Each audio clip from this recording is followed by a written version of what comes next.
Doctor BR Ambedkar జయంతి సందర్భంగా deputy CM బట్టి విక్రమార్క, వ్యవసాయ శాఖ మంత్రి తుమ్మల నాగేశ్వరరావు కాంగ్రెస్ పార్టీ కార్యాలయంలో నివాళులర్పించారు.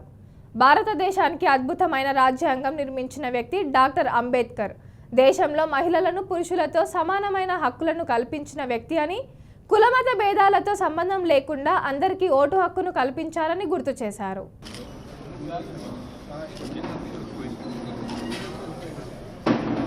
डॉक्टर बाबा साहेब अम्बेडकर, जोहार डॉक्टर बाबा साहेब अम्बेडकर, अमर है डॉक्टर बाबा साहेब अम्बेडकर, अमर है डॉक्टर बाबा साहेब अम्बेडकर. साधिस्तां बाबा साहेब गारी आशयाలను जय कांग्रेस, जय कांग्रेस. मट्टी गारी హైదరాబాద్ నగరంలో పరేడ్ గ్రౌండ్లో కొన్ని లక్షల మంది మహిళలు సమావేశం పెట్టి దాంట్లో వడ్డీ మొత్తాన్ని లెక్కగట్టి మహిళలకి అందించడం జరిగింది. డిసెంబర్ 7 నుంచి మనం అధికారంలో వచ్చినట్టు వరకు. భవిష్యత్తులో కూడా రాబోయే 5 సంవత్సరాల్లో రాష్ట్రంలో ఉన్నటువంటి మహిళలందరికీ, డ్వాక్రా సంఘాల్లో ఉన్నటువంటి పనిచేసే సెల్ఫ్ హెల్ప్ గ్రూప్ మెంబర్స్కి దాదాపు 1,00,000 కోట్ల రూపాయలు, 1,00,000 కోట్ల రూపాయలు వడ్డీ లేని రుణాలను ఇప్పించి ఈ 1,00,000 కోట్ల రుణాలపై కట్టాల్సిన వడ్డీ మొత్తాన్ని కూడా కాంగ్రెస్ ప్రభుత్వం ఇందిరమ్మ రాజ్యమే కడుతుందని చెప్పి దానికోసం కావాల్సిన కసరత్తును కూడా తయారు చేసి పెట్టుకోవడం జరిగింది. అది మా లక్ష్యం, మా సంకల్పం కూడా.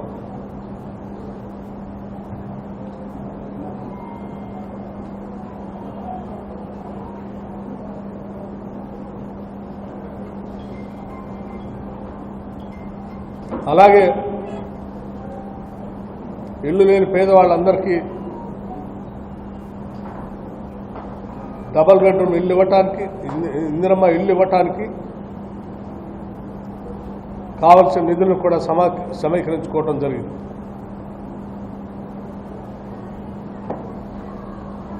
ఇచ్చిన గ్యారంటీ ప్రకారం వాటిని మేము లాంఛనంగా ప్రారంభం చేసిన సంగతి కూడా మీకు తెలిసింది. గ్యాస్ సిలిండర్లు 500 రూపాయలకే గ్యాస్ సిలిండర్లు కానీ, 200 యూనిట్ల వరకు జీరో బిల్లుతో ఇచ్చేటువంటి విధానం కానీ, 10 లక్షల వరకు రాజీవ్ ఆరోగ్యశ్రీ కార్యక్రమాన్ని కానీ, ఉచితంగా రాష్ట్ర వ్యాప్తంగా మహిళలందరూ కూడా బస్సులో ప్రయాణం చేసేటువంటి ఫ్రీ బస్ రైడ్ కానీ, ఇవన్నీ ఈరోజు పెద్ద ఎత్తున ఈ సమాజంలో ఉన్నటువంటి పేద మధ్యతరగతి కుటుంబాలని ఎటువంటి ఇబ్బందులు లేకుండా తలెత్తుకొని ఆత్మగౌరవంతో బతకడం కోసం చేస్తున్నటువంటి కార్యక్రమాలు. వీటన్నిటికి కూడా డాక్టర్ బాబాసాహెబ్ అంబేద్కర్ భారత రాజ్యాంగం స్ఫూర్తి అని కూడా ఈ సందర్భంగా మీ అందరికి మనవి చేస్తాము. ఇంత గొప్పగా ప్రజలు పేదల పక్షాన ఆలోచన చేసి ఇది ప్రజాప్రభుత్వంగా ఏర్పాటు చేసి ఈ ప్రభుత్వాన్ని ప్రజలకు అంకితం చేస్తూ పాలన అందిస్తూ ఉంటే, 10 ఏళ్ల పాటు ప్రజాస్వామ్యాన్ని, భావస్వేచ్ఛని లేకుండా చేసినటువంటి టీఆర్ఎస్ పార్టీ, బీఆర్ఎస్ పార్టీ తగుదనమ్మా అని ఇంకా బయటకు వచ్చి ఈరోజు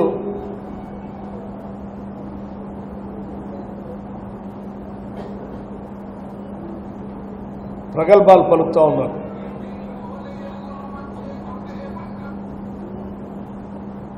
ఒక్కరోజు కూడా సెక్రటేరియట్ రాకుండా, ప్రజలను కలవకుండా ముఖ్యమంత్రి కానీ మంత్రులు కానీ ప్రజాస్వామ్యాన్ని అపహాస్యం చేసిన సంగతి మనందరికీ తెలిసింది.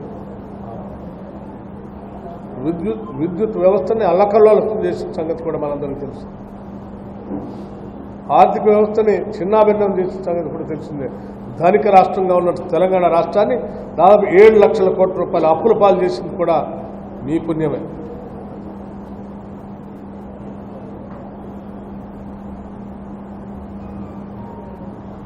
ఇవాళ మీరు దిగిపోయిన తర్వాత కూడా విద్యుత్ రంగాన్ని అల్లకొల్లలో చేసి వెళ్తే 1 గంట కూడా కరెంటు పోకుండా నాణ్యమైన కరెంటుని ప్రజలకు అందిస్తూ కాంగ్రెస్ ప్రభుత్వం ముందుకు తీసుకొని పోతా ఉంటే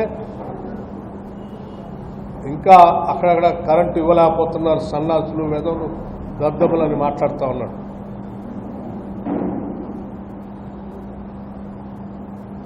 నేను మొన్న ఎక్కడో చూశాను, లఫంగులు లక్కోని రాష్ట్రాన్ని వెళ్తున్నారు. ఓ మాజీ ముఖ్యమంత్రిగా కేసీరావు గారు, చంద్రశేఖరరావు గారు ఆ రకంగా దిగజారిపోయి మాట్లాడటం ఆ స్థాయిని దిగజారుస్తుందన్న సంగతి మర్చిపోతా ఉన్నాం. నేను ఇప్పటికే పదే చెప్పాను, కరెంటు సంబంధించి కానీ ఆర్థిక వ్యవస్థకు సంబంధించి కానీ మేము ఈ 3 నెలల్లో చేసినటువంటి వ్యవస్థల్ని మీరు 10 కాలాల పాటు చిన్నభిన్నం చేసిన దాని లెక్కలతో సహా నేను నిరూపించడానికి, పబ్లిక్గా మాట్లాడటానికి సిద్ధంగా ఉన్నారు, రావటానికి మీరు సిద్ధంగా ఉన్నారని అనేక సందర్భాలు పిలిచాను కూడా.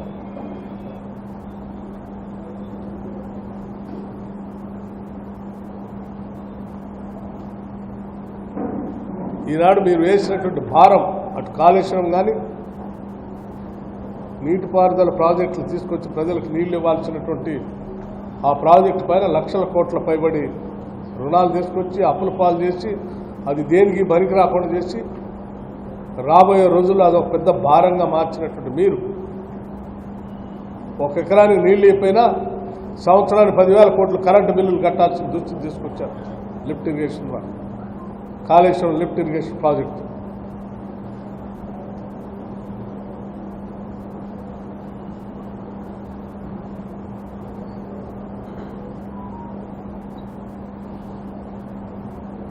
యాదాద్రి భద్రాద్రి లాంటి ప్రాజెక్టులు టెండర్లు లేకుండా వేల కోట్ల రూపాయలని మీ ఇష్టారాజ్యంగా నామినేటెడ్ పద్ధతులు ఇచ్చేశారు.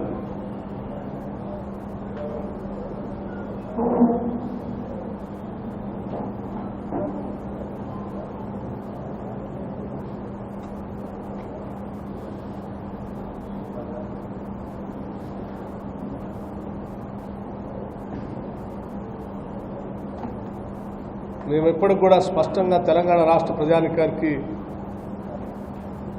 విజ్ఞప్తి చేస్తూ ఉన్నాం. ఇటువంటి అబద్ధాల కోరు మాజీ ముఖ్యమంత్రి అని మాజీ మంత్రుల మాటల్ని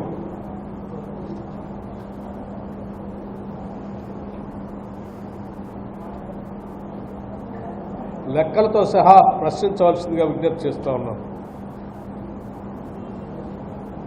తెలంగాణ ప్రజలంటే మాయమాటలతో బొరిడి కొట్టించి తిరిగి అధికారం తెచ్చుకోవడం కోసం మీరు చేసే ప్రయత్నాన్ని నమ్మే పరిస్థితులు లేరు.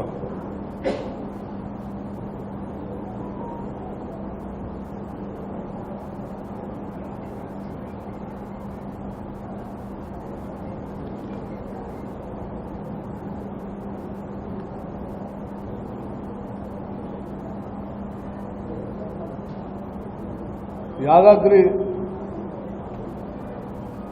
థర్మల్ పవర్ ప్రాజెక్టు సంబంధించి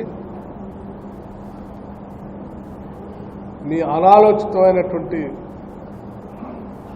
దుర్బుద్ధితో పెట్టినటువంటి ఆ ప్రాజెక్టు ఇవాళ 35,000 కోట్లకి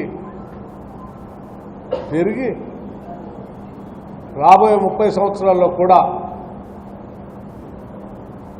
రోజు రోజుకి దాని భారం పెరుగుతూ ప్రభుత్వం పైన ప్రజలపైన భారం పట్టడం తప్ప రాష్ట్ర ప్రయోజనాలకి ఏం ఉపయోగపడదని చెప్పడానికి ఎటువంటి సందేహం లేదు.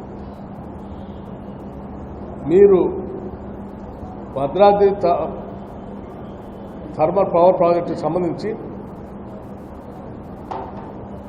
వద్దని చెప్పిన సబ్ క్రిటికల్ టెక్నాలజీ తీసుకొచ్చి పెట్టడం వల్ల అక్కడ పొల్యూషన్ ప్లస్ భారం రాష్ట్ర ప్రజలపైన దాదాపు ఇంకో 10,000 కోట్ల భారం అప్పనంగా వేసిల్లారు.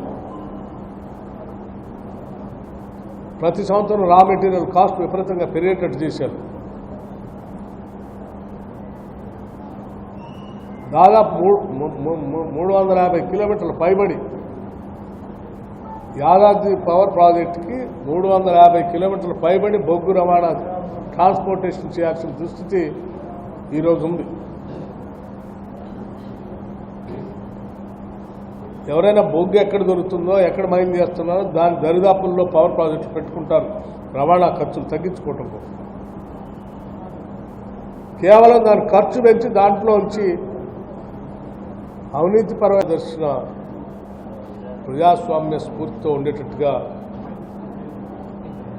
ఆ ఆలోచనలన్నింటినీ పొలిపుచ్చుకొని భారతదేశానికి అద్భుతమైనటువంటి రాజ్యాంగాన్ని అందించారు. సామాజిక సమానత్వం, సౌభ్రాతృత్వం, లౌకికవాదం, ప్రజాస్వామ్యం అంతిమంగా భారతదేశ ప్రజల జీవన స్థితిగతుల్నే మార్చేటువంటి ఒక చారిత్రాత్మకమైనటువంటి భారత రాజ్యాంగాన్ని అందించి ఈనాటికి కూడా భారతదేశం ప్రజాస్వామ్యయుతంగా బలమైనటువంటి పునాదులతో నిలబడ్డది అని అంటే కేవలం వారు అందించినటువంటి భారత రాజ్యాంగం.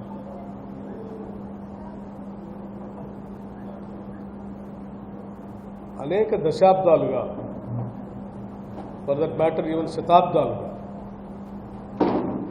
అనేక రకాలైనటువంటి అసమానతతో, తారతమ్యాలతో భారత సామాజిక నిర్మాణం అత్యంత సంక్లిష్టంగా వ్యవస్థీకృతమై ఉన్నదాన్ని ఎటువంటి రక్తపాతం లేకుండా భారత రాజ్యాంగం అనేటువంటి గ్రంథంతో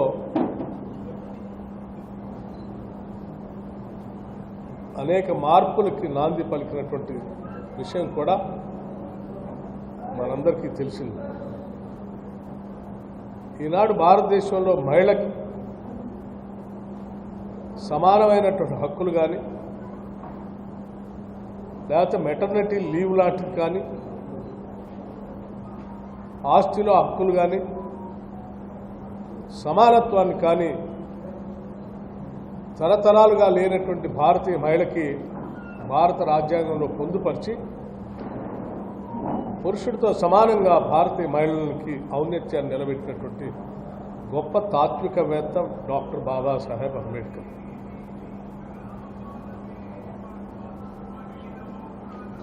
కార్మిక చట్టాలు లేబర్ మినిస్టర్గా, లా మినిస్టర్గా 8 గంటల పని దినాల నుంచి మొదలు పెడితే లేబర్ లీవ్ నుంచి అనేక హక్కుల్ని కార్మికుల కోసం పొందుపరిచినటువంటి గొప్ప కార్మిక పక్షపాతి డాక్టర్ బాబాసాహెబ్ అంబేద్కర్. ప్రతి పౌరుడికి కూడా సామాజిక ఆర్థిక తాహతతో సంబంధం లేకుండా అందరికీ సమానంగా ఒకటే ఓటు హక్కు ఉంటుంది అని చెప్పి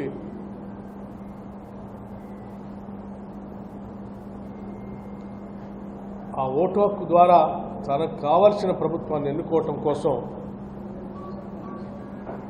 ప్రతి పౌరుడికి అందించినటువంటి గొప్ప వరం భారత రాజ్యాంగం.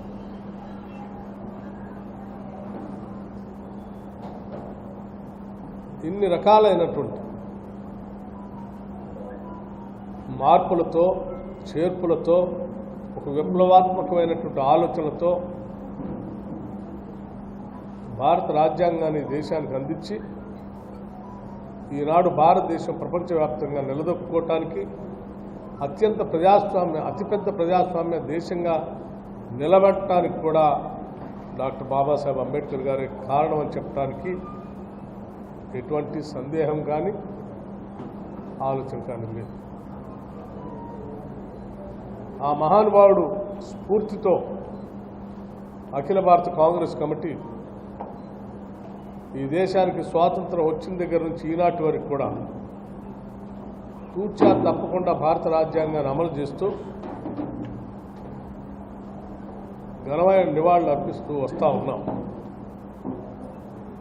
దురదృష్టం కొద్దీ ఈరోజు దేశంలో కానీ రాష్ట్రంలో కానీ కొన్ని రాజకీయ పార్టీలు భారత రాజ్యాంగాన్ని మార్చాలని, భారతదేశ రాజకీయ ఆర్థిక సామాజిక వ్యవస్థలన్నింటినీ కూడా వారి గుప్పెట్లో పెట్టుకోవాలని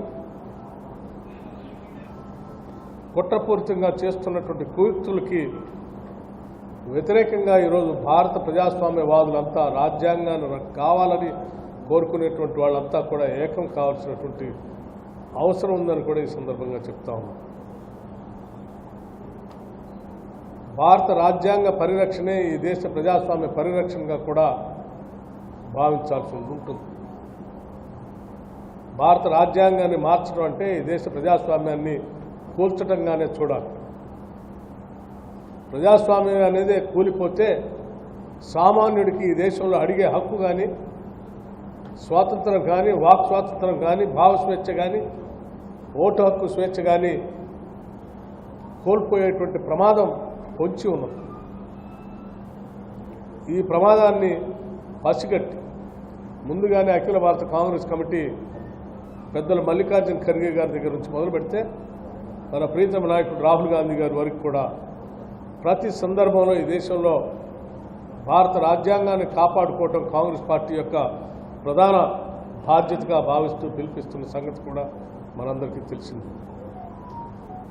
ప్రతి కాంగ్రెస్ నాయకుడు కార్యకర్త కూడా ఈ దేశ ప్రజాస్వామ్యాన్ని కాపాడటానికి పూర్వీకులు, తాత్వికులు, స్వాతంత్ర సమరయోధులు పోరాటాలతో సాధించినటువంటి ఇచ్చినటువంటి సర్వ స్వతంత్ర సత్తాక భారతదేశ ప్రజాస్వామ్యాన్ని కాపాడటానికి అందరం నడుం బిగించి ముందు కదలాల్సినటువంటి అవసరం ఉందని కూడా ఈ సందర్భంగా కాంగ్రెస్ శ్రేణులందరికీ పిలిపిస్తా ఉన్నాం. ఈరోజు రాష్ట్రంలో ఉన్నటువంటి ఇందిరమ రాజ్యం కాంగ్రెస్ ప్రభుత్వం డాక్టర్ బాబాసాహెబ్ అంబేద్కర్ గారి స్ఫూర్తితో పాలనని అందించేటువంటి కార్యక్రమాన్ని వడివడిగా అడుగులు ముందుకు వేస్తూ పోతా ఉన్నాం. అనేక రకాలైనటువంటి ఆర్థిక ఇబ్బందుల్ని, ఆర్థిక అరాచకత్వాన్ని, అప్పులతో కూడినటువంటి తెలంగాణ రాష్ట్రాన్ని చిందరవందనం చేసి చేతికిస్తే కూడా ఘాటుని పెట్టి ప్రాధాన్యత క్రమంలో ఈ ఆర్థిక వ్యవస్థ ద్వారా అత్యంత బలహీనుల దగ్గర నుంచి పై వారికి అవకాశాలు కల్పిస్తూ ఈ ప్రభుత్వం ముందుకు నడుస్తూ ఉంది. అందుకే కొన్ని నెలలుగా గత ప్రభుత్వం ప్రాథమిక పాఠశాలలు, ప్రభుత్వ పాఠశాలల్లో మధ్యాహ్న భోజనం పెట్టి వంట వండేటువంటి అత్యంత పేదవాళ్ళకి జీతాలు ఇవ్వకుండా పెండింగ్ పెడితే దాన్ని మొత్తాన్ని లెక్కలతో సహా లెక్కగట్టి మధ్యాహ్న భోజనం వండి పెట్టేటువంటి మహిళలందరికీ కూడా, వంట చేసే వాళ్ళందరికీ కూడా వారి జీతాలు క్లియర్ చేయడం జరిగింది. అలాగే అనేక సంవత్సరాలు ప్రభుత్వ పాఠశాలల్లో ఊడుస్తూ స్వీపర్స్గా పనిచేస్తున్నటువంటి వాళ్ళు కొన్ని నెలలుగా జీతాలు పెండింగ్ పెడితే వారందరి జీతాలని ఒకటేసారి క్లియర్ చేయటం జరిగింది. ఆశా వర్కర్స్కి, అంగన్వాడీ వర్కర్స్కి, ప్రభుత్వ హాస్టల్స్లో కానీ, రెసిడెన్షియల్ పాఠశాలలో కానీ, SC, ST, BC, minority, OC residential స్కూల్స్లో చదువుకున్నటువంటి డైట్ బిల్స్ అన్నింటినీ కూడా కొన్ని నెలలుగా పేర్చిపోతే వాటన్నిటినీ క్లియర్ చేయటం జరిగింది. సమాజంలో సగభాగం ఉన్నటువంటి మహిళలందరికీ ఆర్థిక సాధికారత సాధించడం కోసం ఆనాటి కాంగ్రెస్ ప్రభుత్వంలో డాక్టర్ వైఎస్ రాజశేఖర రెడ్డి గారు ముఖ్యమంత్రిగా ఉన్నప్పుడు మొదలుపెట్టినటువంటి డ్వాక్రా సంఘాల వడ్డీ లేని రుణాలని తిరిగి ఒక 10 సంవత్సరాల తర్వాత మళ్ళీ ఈనాటి ఇందిరమ్మ రాజ్యం మొదలుపెట్టి